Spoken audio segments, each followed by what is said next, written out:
Hi, everyone. Welcome to the first ever lettering creed. So everyone to wait for everyone to happen, I would like to introduce myself and explain you a little bit what this lettering creed is about. So, hello everyone. There's so many of you out there. I'm so excited about this.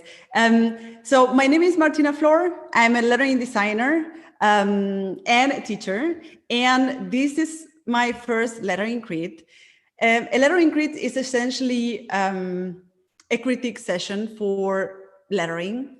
And what we will be doing here is giving feedback on lettering pieces that were submitted. So this is what happened. I received hundreds of submissions from many of you out there, and I selected a handful of those. It was really tough because there was a lot of great work. So I asked everyone to submit their work in progress so that you can later incorporate the feedback you will get during this session into your process. So I'm really excited for you to see the projects I selected and to also give you feedback on these projects. So this lettering creed is not about crashing anyone's work, but rather the opposite, to sort of highlight the good bits and, sort of confirm that you're going in the right direction. And also for us to give this letterer or lettering artist feedback on their work. So I'm also gonna need your help. So I'm also gonna need your eyes and your knowledge for me to give feedback to these projects. Yeah, so keep your eyes open, and along the way I will ask for your input to give proper feedback to these projects.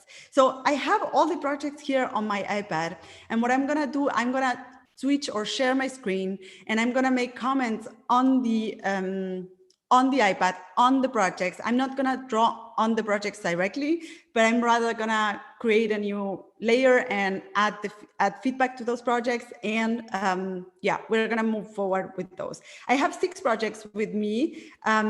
So let's start. Let me just do this. I'm gonna share screen now. I'm gonna go on my iPad. Let me see if you can see. I hope you can. So welcome to the lettering creed. I'm gonna start by a project by Eileen Kenny. So I love what I'm seeing here, Eileen.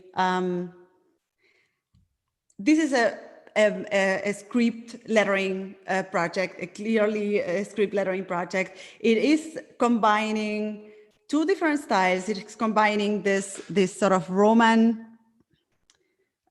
sorry about that. It's combining sort of this Roman typography here with this script lettering over there. So Eileen is using a very flourish design, and she's actually dealing really good with these flourishes. If you can see in the lower part of her drawing, she's using this flourish G, and it's sort of kind of wrapping up this design very nicely. So the first thing when I look at a lettering piece, or when I'm working on a lettering piece, the first thing that I try to work on is the composition. So whenever I'm working on a composition, I don't know if you ever assisted to one of my live or a class of mine, you might have heard of this principle. Whenever I'm working on a composition, I try to look at the north, south, west, and east of that composition. So if there's something going on in the north, what is there going on in the south that sort of compensate that? So I see here in the south that there's a lot going on with this big, nice flourish in the G. So I will just try to look for something similar happening as well on the north, right? So you can sort of see here that you know, I have the feeling that there's something missing here at the north. So I will try to create this, you know, try to compensate what is going on in the south with something going on in the north. A possible solution, I see that Eileen has been trying to create a flourish or a flourished E here. And I'm going to suggest something to Eileen. I think sometimes whenever you need to solve something in your composition, oftentimes, especially when you're working with script lettering, oftentimes you need to change the shape of that letter. You need to, by changing the shape of that letter, you can either create a different flourish or make the letter flourish somewhere else, or you can actually solve the composition, right? So, you know, there's not just one way of drawing an E. You can draw an E like this with this shape. You can also draw a 2 stories E, right? And what is great about these two, or what is good about 2 different shapes, is that they allow for different things. So this E, the first E, allows for the flourish that Eileen did. The second E allows for different flourishes. I can actually get a flourish up there, right? So you could, if you would change the shape of that E over there, you could actually get that E or create a flourish that flourishes at the top of that composition and sort of solve the issue with this white space, right? So whatever is going on in the south, again, is compensated but by something that is going on in the north. So the same happens in the west and the east, but in this case, the composition is sort of, you know, it's sort of balanced on those sides. You can see that there's a shape that is kind of, it's not a mirrored shape, but still there's something going on the north, on the west, and something going on the east. So another thing with this lettering piece, which I think is great, is that Eileen took the risk of combining 2 lettering styles. Normally, you know, combining 2 lettering styles is rather challenging because you need to understand how those 2 work. And normally one of them suffers from the other. You know, normally the script lettering sort of gets all the attention, and the Roman lettering sort of suffers from that. So I think what is really intelligent from Eileen is that she kept the Roman, you know, the Roman lettering kind of simple. So all these bits of Roman lettering are simple, are monoline, and she sort of created a much more flourish shapes with the script lettering. So great job here. I will, if you want, you can write on the chat. What are the things would you comment on in this lettering piece? I would love to hear from you, and I would love to hear also, what do you think that Eileen should do, or what do you think she could improve, or what do you love about this lettering? Another thing I wanted to comment on is on this R here. While I wait for your comments, I wanted to comment on this R right here. You know, normally when creating a lettering piece, it's great to use very flourished designs, to use very flourished capital letters. Capital letters are a great starting for your lettering. So normally I would recommend, like, do them as expressive as you can, do them as flourished as you can. And I think it's actually great that Eileen started this lettering piece with that very flamboyant R. Okay, so someone is suggesting I will add color, textures, or shades. Definitely, I think this is a work in progress. I think Eileen will definitely add color to this, and yeah, she could move as she moves forward with digital drawing, she could add textures and a lot of depth to this design. So probably a bit more space between the word segments. Okay, that's a good point. It's true they're kind of close together, or the letters.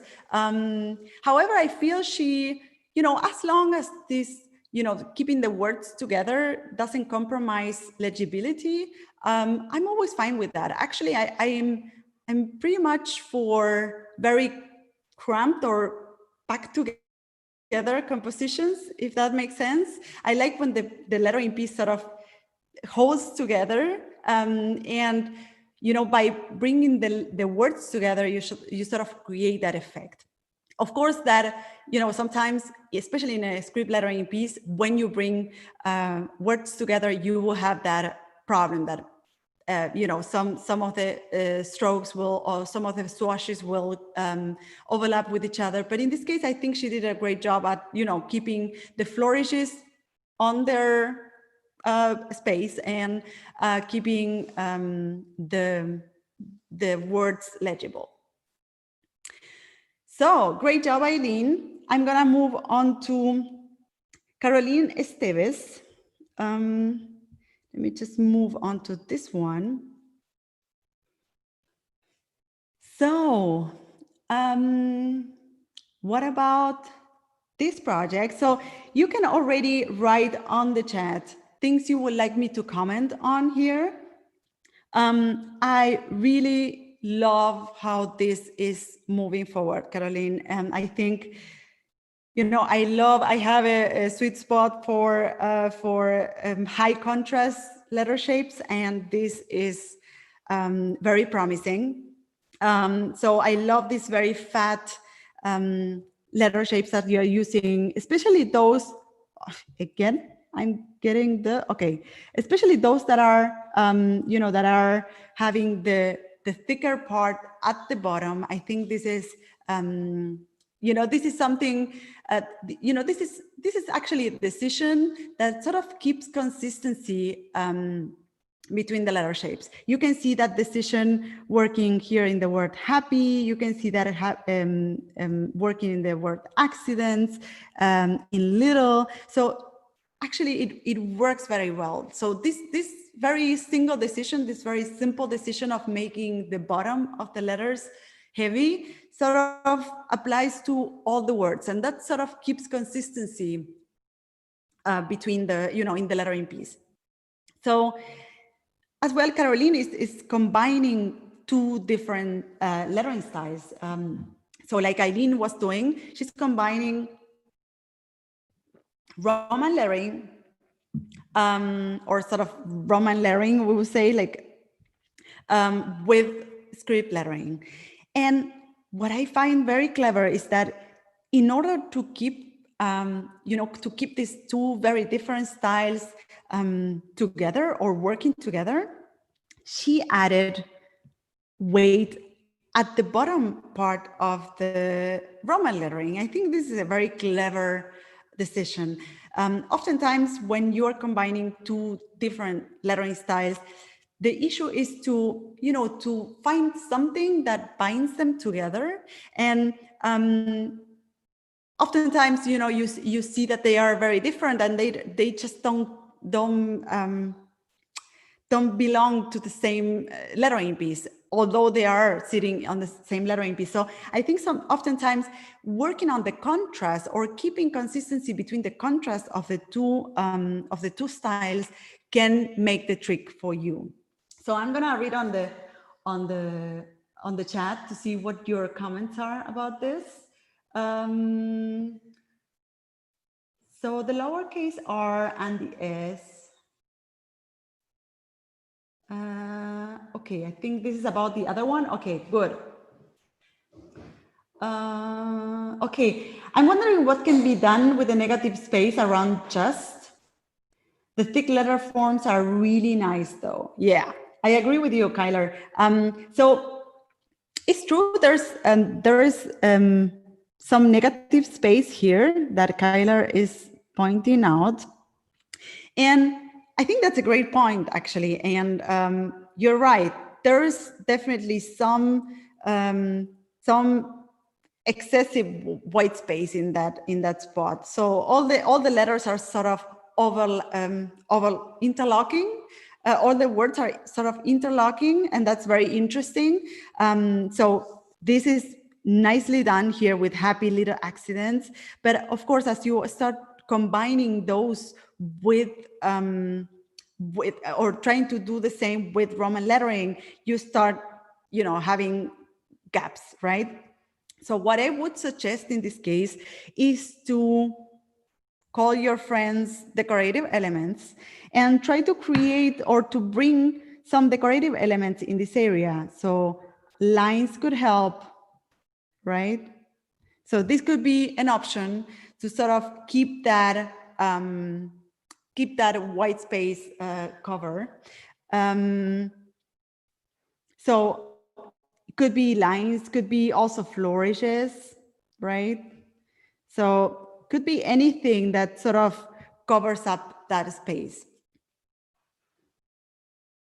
So one thing I wanted to suggest here, and I'm gonna continue reading on your comments on the chat, but something I would like to suggest here is that and this is specifically speaking about the sketching technique. So when you're sketching lettering, I always recommend to keep, to sketch every single stroke of the letter and not just the contour of the letter. And this is what I mean by this. Instead of drawing an H by drawing the entire contour and then filling in that space, right? Like this. So what I would suggest is that you actually draw every single stroke. So for instance, in the A, I will first draw the rounded bowl. So the bowl of the A. And I would then draw the stroke, sort of like the back of that A. So this way you keep your shapes, connected. You make sure that the strokes sort of have this look fluent. So you don't have shifted lines, or you don't have like connections that are in weird places. So you make sure that the back, for instance, the back of the Y here is following the same line, right? And you have the rounded shape connecting with that, right?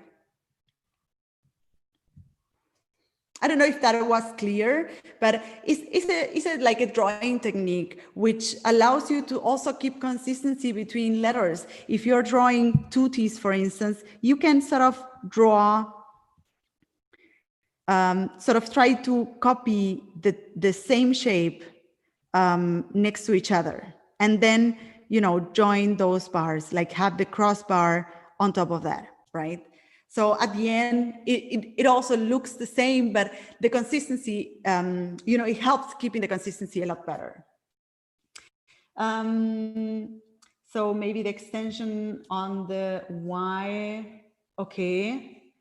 Okay, cool. Then we can move on to the next project by Darshita. So I chose this project because it also combines like two different lettering styles. And I think this is very, it's very tricky when you're working with lettering to sort of nail both. So you can write on the chat. I'm going to read your comments and try to help Darshita with her project, and to give her tips on how she can move forward. So I'm gonna read your comments on the side.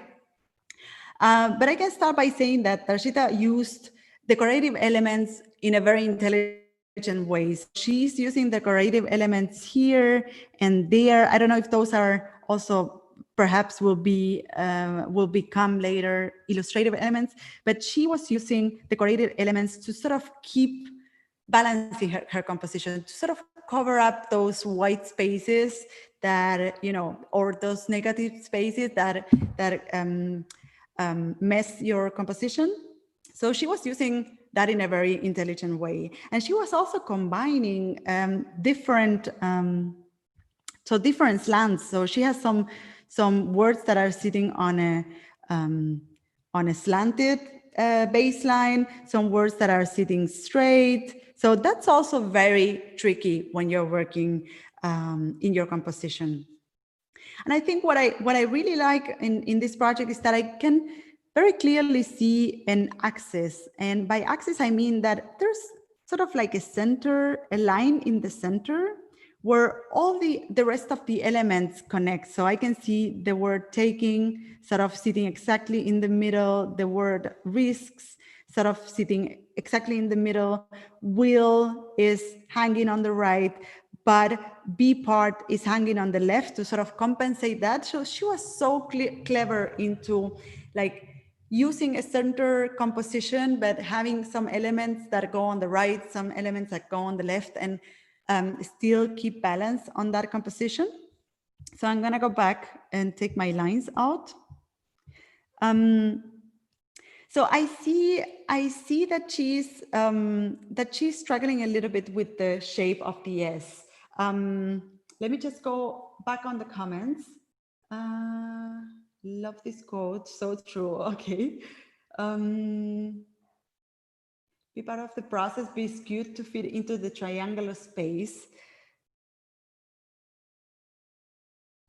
Okay, yeah, so someone is suggesting that be part of the process will also use a slanted baseline so that it fits the space better.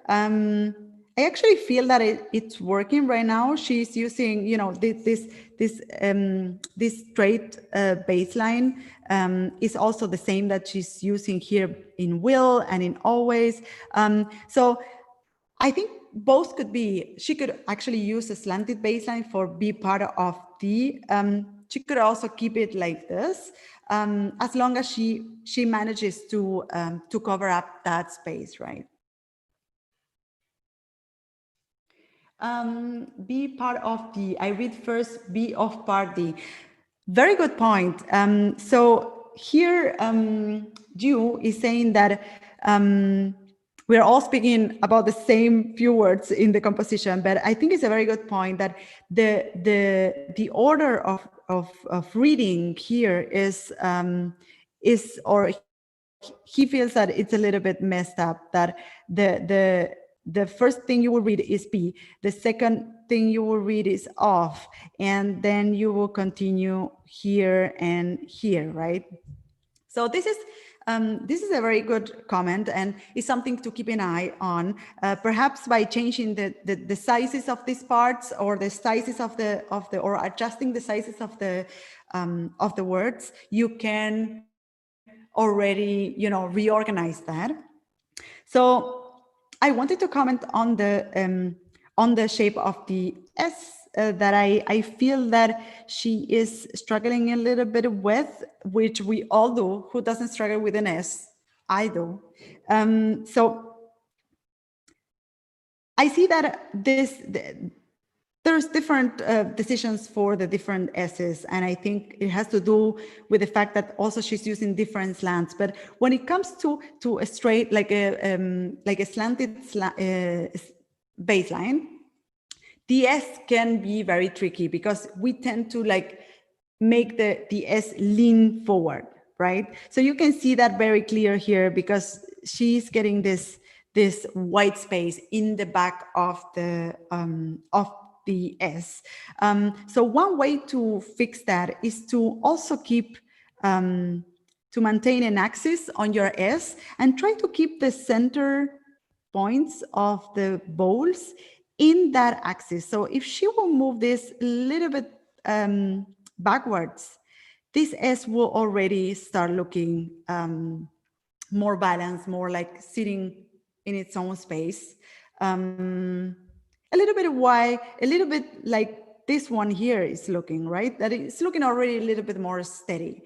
So if you have some extra spacing or some extra white space in some of the sides of your S, that's already an indication that there's something weird with that S. Either you have one of the, the top part or the low part bigger or smaller, or your S is sort of leaning forwards or leaning backwards, right? So if you see a weird space around your S, it's an alarm that there's something there that needs to be fixed, and usually is that axis.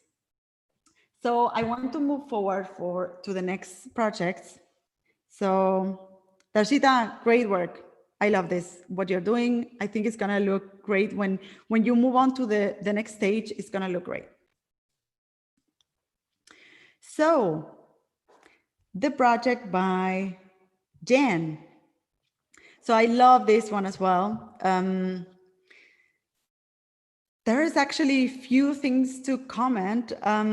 What I wanted to comment on this one, and I want to hear also your, hi Darshita, you're there, okay, great.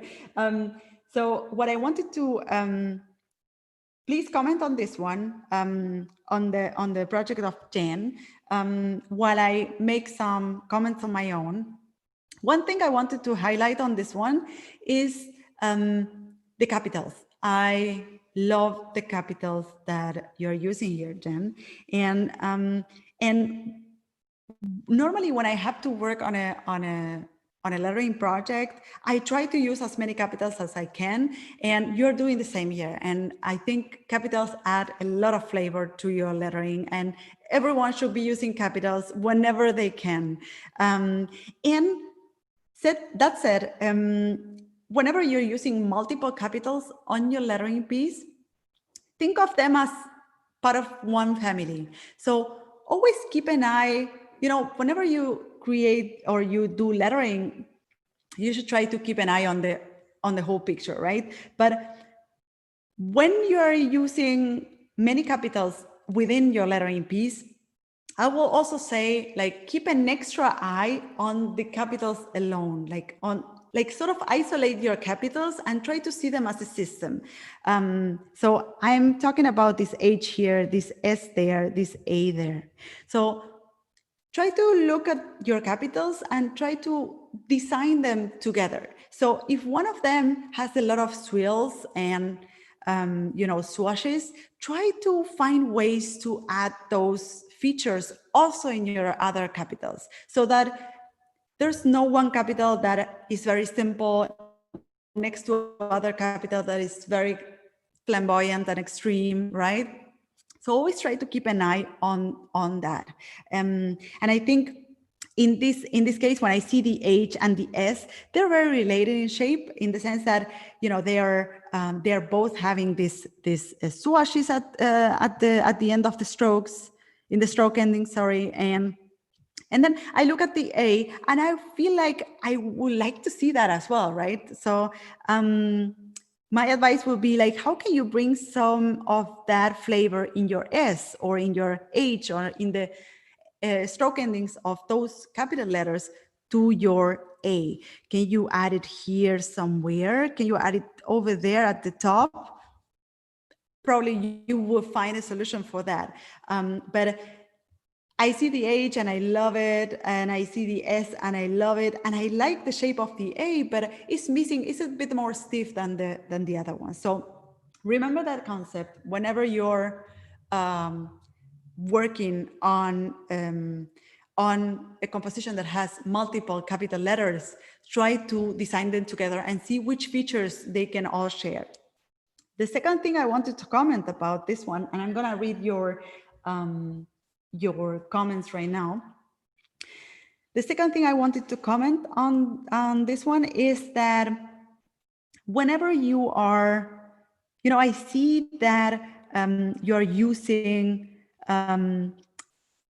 sort of swashes or a bit more freestyle stroke endings for the M, for the W, for the T.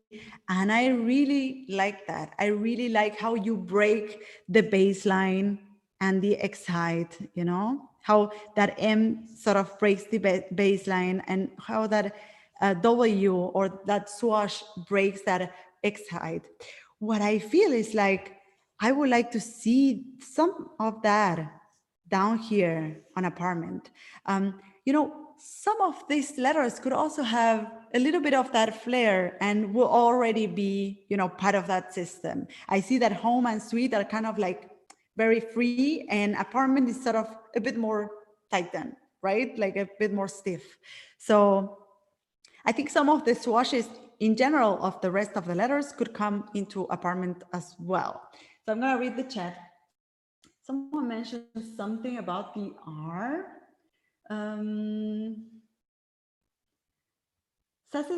Megan says, such a successful piece already. I agree. So she's wondering about the crossbars of the T's. If you could do something with that. Yeah, and that's a good point. I think it has to do with this, what I just commented, which is like that feeling of like, you know, sweet and home. They have this sort of playful strokes where you see the, you know, the stroke coming up, down. You see that also in the bar of the T. But when you go to apartment, you can see that you know, even like the crossbars of the T's are missing a little bit of playfulness. So maybe some of this could also have a little bit of a movement. Not necessarily like the same exact thing. I always try not to copy features exactly, especially when the letters are the same. But, you know, to have some of that feeling into that. Good. Another comment would be that someone commented on this. Oh my God, so many comments about this one.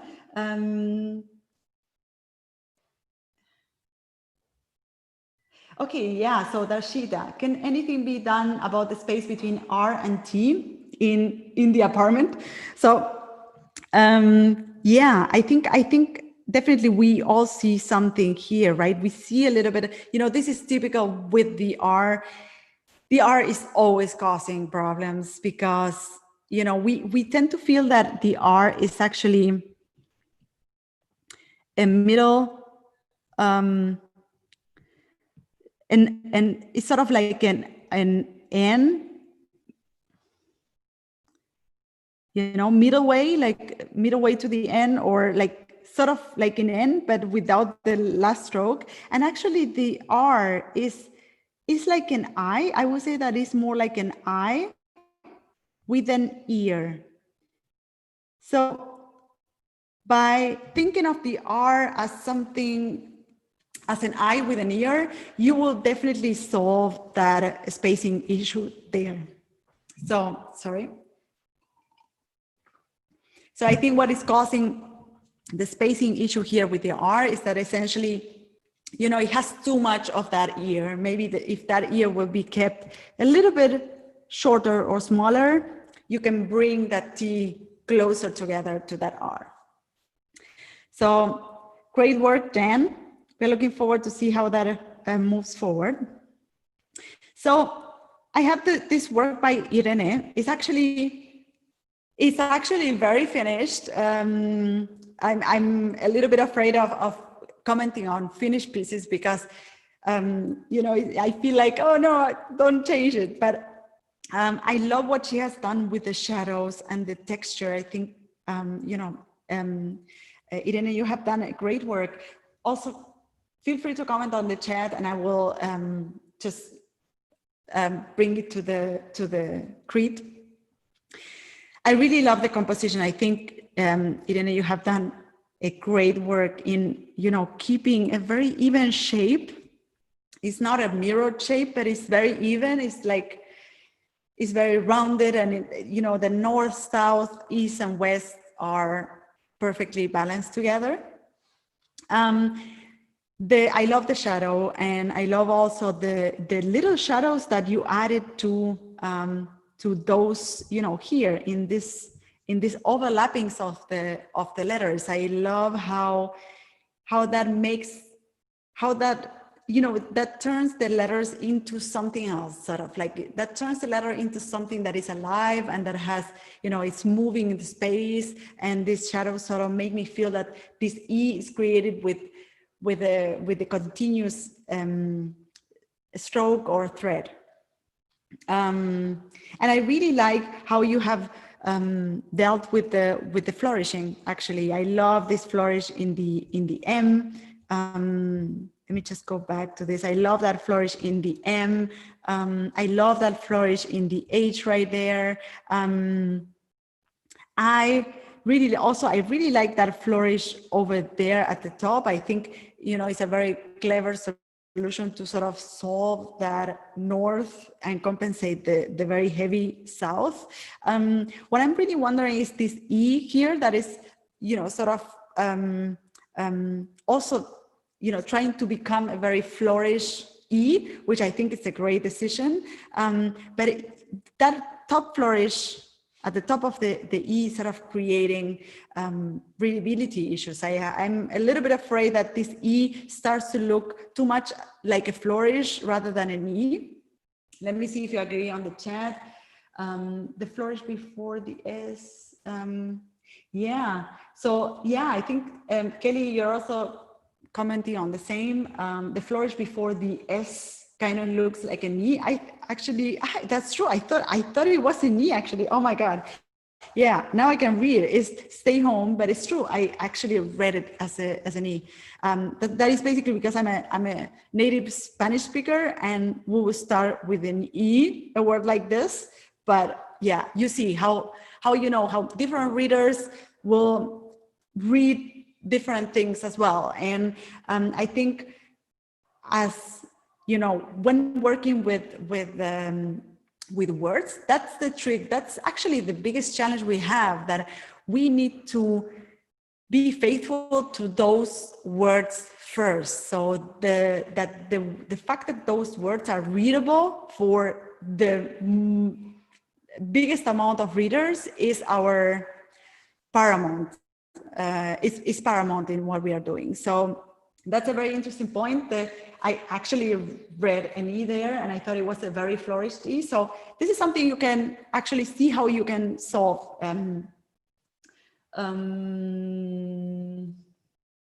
So the only thing I will do is stretch the T down. Okay, stretch the T down. Yeah, so someone is commenting that the T is perhaps looking like too short. So perhaps bring it down a little bit, and allowing some more space here with the A will make that trick, right? So I hope that, Anne, I hope that that is what you were actually thinking of. And to give you an idea of how you could perhaps solve that composition there, I would suggest to maybe do that S a little bit bigger, and you know, have that S kind of being the flourish that you're needing on that side. You know, when you're working with flourishes, and it's always like this, you add one here and you need to add one there, you add one at the top and you need one at the bottom. And sometimes if you need to take one out, you might need to take something out on the right. Actually, to go back on that, actually those two flourishes, the flourish on the right and on the left, are add-ons to your design. And maybe you can just leave them out, and you can work with the word stay and try to make that as flourish as you can. So I'm gonna move forward with the next one. And this is the last one I'm gonna speak about from Jenny. And I actually selected this project because what it's shown here is the sketch and the digital drawing, which is, you know, I think it's a very good way of, since we've been looking at a lot of sketches and a lot of work in progress, I think it's a good way to think like, okay, well, this is gonna move on to a digital drawing, right? At some point, maybe some of you will do it with your own project. So I thought it was a good closure for this lettering grid.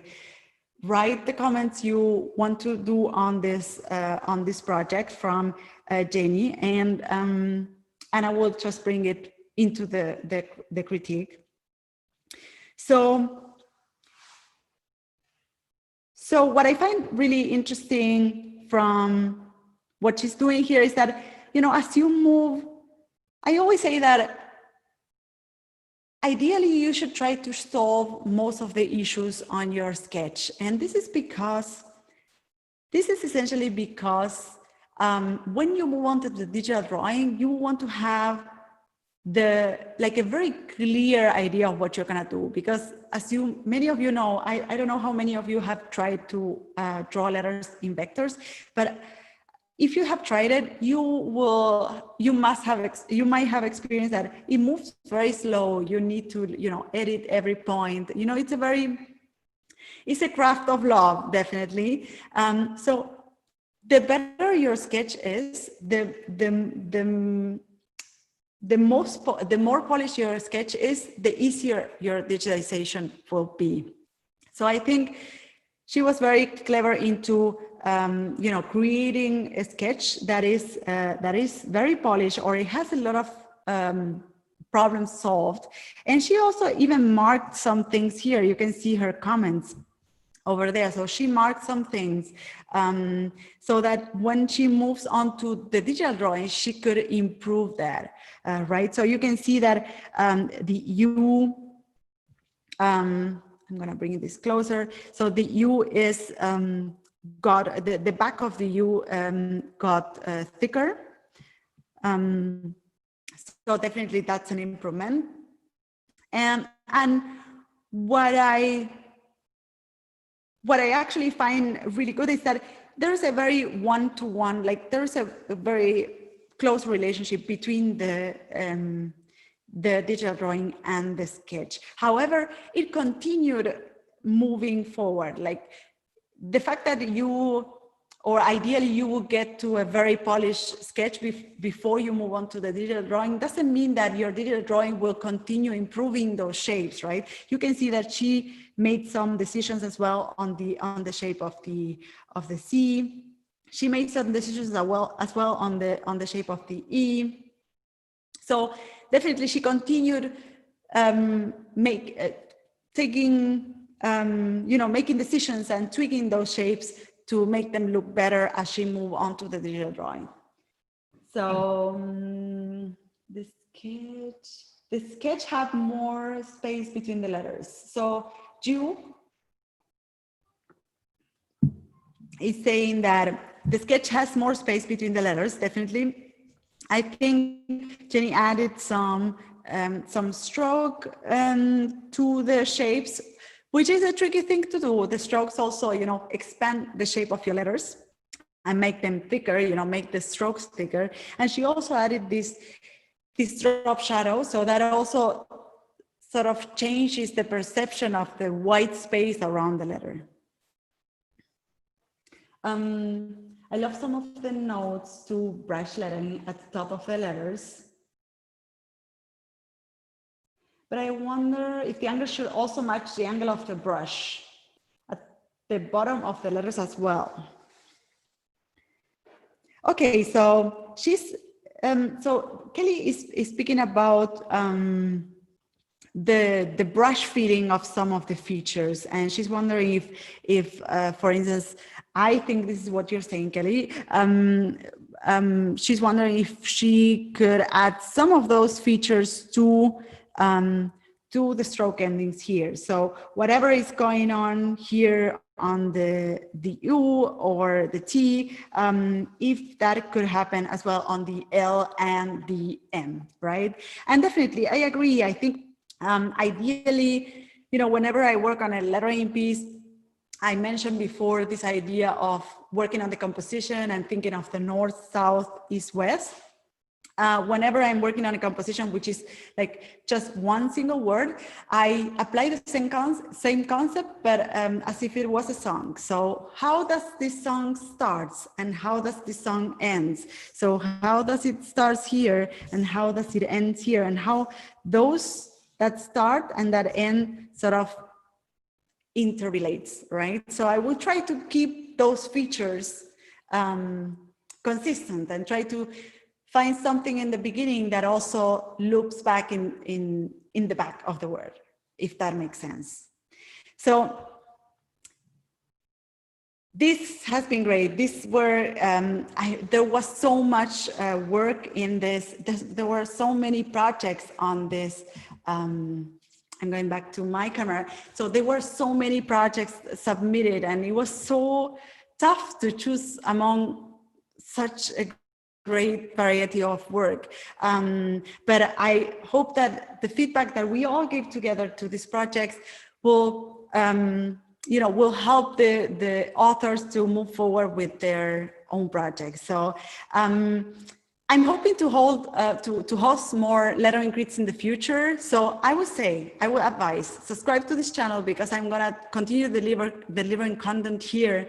And if you want to continue being in touch with me and also receiving more lettering tips, I would recommend you to subscribe to my newsletter. You go to my website, martinaflor.com/lettering tips, and you can subscribe to my lettering tips newsletter. Yeah, and let's keep in touch. I hope you all enjoyed this lettering crit, and there will be more. So see you next time. Thank you for joining. And I will be sharing these projects on my feed and on my newsletter. So stay tuned.